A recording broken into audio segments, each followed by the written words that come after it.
बिस्मिल्लाहिर्रहमानिर्रहीम। अस्सलामुअलैकुम। BBC 11 headlines news studio से मैं हूं सबा मुनीर। आपको अपडेट करें फैसलाबाद से, जहां हमारे नुमाइंदा खुसूसी इब्रार हुसैन के मुताबिक फैसलाबाद में कोरोना SOPs पर अमल दरामद के लिए आर्मी और पुलिस के पैदल गश्त का प्लान जारी। खास तौर पर शॉपिंग के एरियाज में कोरोना SOPs अमल दरामद करवाया जाएगा।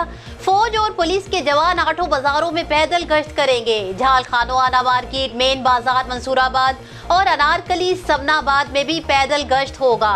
सदर बाजार, गुलाम मोहम्मदाबाद और D ग्राउंड में भी पैदल गश्त किया जाएगा। फौजी जवानों के साथ 18 पुलिस एहलकार मौजूद होंगे। पुलिस सर्कल अफसरान पैदल गश्त की सरबराही करेंगे।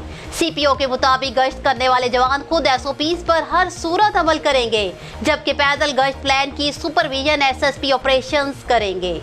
न्यूज स्टूडियो से फिल वक्त इतना ही। मज़ीद तफसीलात और अपडेट्स के लिए देखते रहिए BBC 11 हेडलाइंस न्यूज़।